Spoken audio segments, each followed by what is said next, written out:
If you lose your beginner's mindset, it can come back to bite you, and it can come back to bite you really, really hard.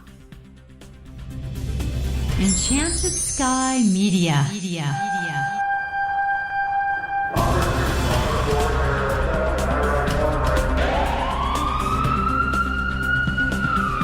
From Los Angeles, this is Code 3, the Firefighters Podcast, hosted by award-winning journalist Scott Orr.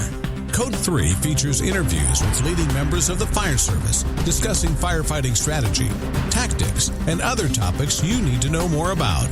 Now, here's Scott. That's right, and I will not let Parkinson stop me.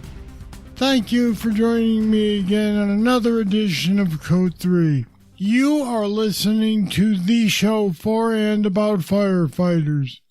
Let's get started. Today we're talking Zen Buddhism. Stick with me here.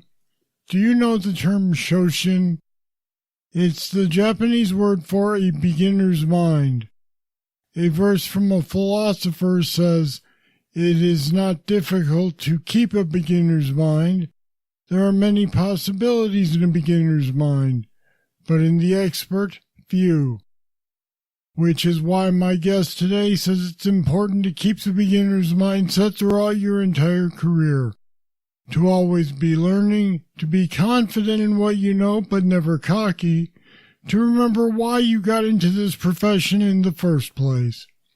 George McNeil forgot those things and he paid a price. Now he wants to make sure you don't forget them. George has 10 years experience working in rural fire and EMS. He's been a firefighter, paramedic, an emergency manager, and a flight paramedic. And George McNeil joins me now. Welcome to Code 3. Thanks, Scott. I appreciate you having me. It's good to have you here. So what does having a beginner's mindset mean to you?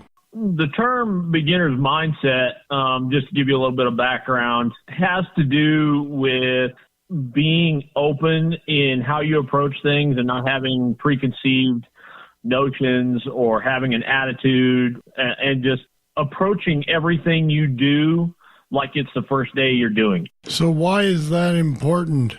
I think it is very important, especially in our fields, to maintain a beginner's mindset and approach everything like it's the first day you're doing it, because if you don't, you will, one, very quickly get complacent, and two, you will, at least in my case, develop an attitude, and your attitude will come back to bite you. There's a non-fire related term for losing the beginner's mindset, I guess, and it's believing your own PR. That sort of happened to you, didn't it? Yeah, actually it did. I got to the point where I thought very highly of myself and absolutely did believe in my own PR. And what happened as a result of that? I ultimately ended up getting fired from a job for the very first time in my life. Now tell me about how that came about. So in September of 2018, I took a job as a paramedic with a very high-performing EMS system in the state of Texas, and came to the system very eager, very excited to be here, and hit the ground running. I performed very well. I received high praise from my training officer and even the service director while I was in field training. A couple months later, one of my partners and I got awarded, there was a handful of people in the service, but we got awarded top 20 patient care providers within the service. And just to give you a little bit of background on the service, at any one time, there's over 100 people working for the service. So to be awarded top patient care experience provider in a service where there's over 100 people working is a pretty big deal. Eventually, I got to the point where I started doing a little bit of writing and working on an article for this service, and I started bending the rules and getting more cocky than I was confident in my skill set. And my cockiness continued to compound and led to me getting a very poor attitude, led to me treating a partner like crap. We actually ended up breaking up as partners. That partner went back to working night shift as a dispatcher where they had started with the service, and I ended up getting a different partner. Shortly after that, I was written up and placed on probation for violating policy and having a bad attitude. And then I was involved in a minor accident while responding to a call for service on shift. And because I was already on probation for violating policy and having a bad attitude, I was terminated from the organization. Now, I don't mean to dig too far into your personal life here, but tell me, did your supervisors at some point say what happened to you? You were such a up-and-comer, and then this? Yeah, actually, I was approached by my supervisor at one point in time wanting to know what happened, and I honestly didn't have a good reason for it. I just there was no real reason for it. I as you said, Scott, I believe my own PR, and I thought I was really better than I was. And so you've decided that it's important to let people know, sort of as a cautionary tale, that if you get too far from that beginner's mindset, you can find yourself in real trouble. Absolutely. Absolutely you can. If you lose your beginner's mindset, it can come back to bite you, and it can come back to bite you really, really hard. So let's talk some specifics. How can we be confident in our skills and abilities without being cocky? When I say be confident but not cocky, you want to let your actions speak. Don't let your mouth do the talking. If you're talking more than you're actually working, then you're getting cocky. If you're just out there doing the work and letting your results show for you, that's confidence. In other words, you don't have to tell other people how good you are. They can see how good you are. Exactly. If you have to go around telling everybody how good you are, you need to step back and take a hard, long look in the mirror, because you're probably not as good as you're telling everybody that you are. All right. How easy do you find it to become complacent after you've had a job for a while and you become good at it? I think it's easier to get complacent than people think it is. And all it takes is one little tiny mistake or one little tiny slip up for you to realize, oh, God, I should have been staying on top of my skills. That's why, me personally, I try to train on a regular basis. Even if I'm just doing, a one-man drill by myself, I try to stay on top of my skills and be busy practicing my craft as often as possible. You can never know too much in a profession where people's lives count on your ability to do your job. In terms of firefighting, is there such a thing as a probie's job? I think being a probie, talking about that, like I said, talking about that beginner's mindset again, you should always think of yourself as a probie. You should never, ever forget where you got your start at. There was one day I was on shift at the fire station, and there was 400 feet of hose out in the apparatus bay that was on the drying racks that nobody had touched. And so I took it upon myself, and I rolled 400 feet of hose by myself. I didn't tell anybody I was doing it. I didn't ask anybody where it needed to go. I rolled it up, and I put it on the rack. And afterwards, I went inside. I was having a conversation with a friend of mine, and he made a comment to me that, stuff like that is a probie's job. And it really kind of shocked me because we both have about the same amount of experience. He's been doing it for about 9-10 years.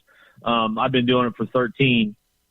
And it really kind of shocked me that he would have the attitude that rolling hose and cleaning tools and picking up after yourself in the fire station is for somebody who's brand new on the job. Those little jobs, rolling hose, cleaning tools, doing your details around the station, those are the little jobs that you can take pride in and know that, you're putting in a good hard day's work and building a good reputation around the fire station. To quote another non-fire related phrase, it's kind of like there are no small jobs, there are only small firefighters. Exactly. You're 100% right, Scott. I'll be back with more right after this. Don't miss your chance to get your hands on the hottest logo wear around. Code 3 podcast gear makes you look good and tells the world you're a fan. Now you can wear the Code 3 logo proudly. Just go to our website, code3podcast.com. Click the banner and you'll be able to order an assortment of cool apparel and accessories. And thanks for supporting the podcast that supports firefighters.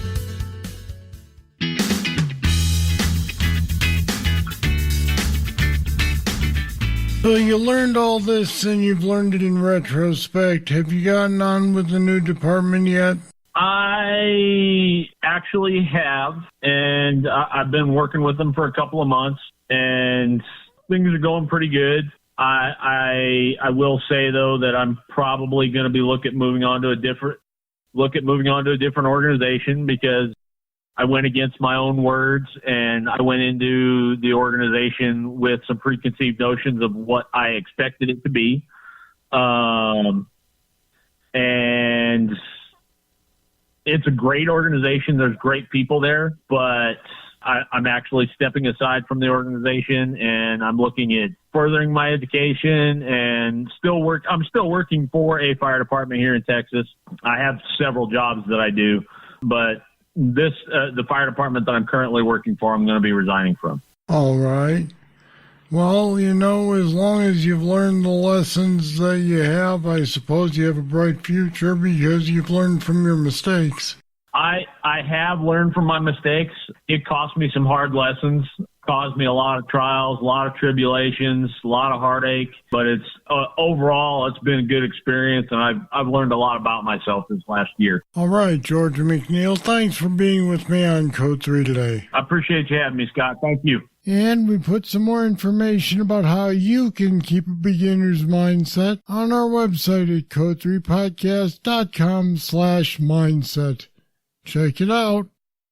And while you're there, don't forget there are a couple ways you can support this podcast. Right there along the right side on the page at code3podcast.com, you'll find a big old button to buy a t-shirt. They're great. They look just like stationery, except the Maltese cross is the Code 3 logo. There's also a button there to allow you to make a Patreon pledge. Do that in the amount of $10 a month or more, and you'll get access to exclusive material that only subscribers hear. It's easy. Head over to the website, click on one of the buttons, and join the people who are already backing Code 3. All right, that's it. That's all for this edition of Code 3. Thank you for listening. I'll be back next time with more. I hope you'll be here too. I'm Scott Orr, and until then, stay safe. Code 3 is a production of Enchanted Sky Media. To contact us, get more information on today's topic, or to subscribe to the podcast, go to code3podcast.com.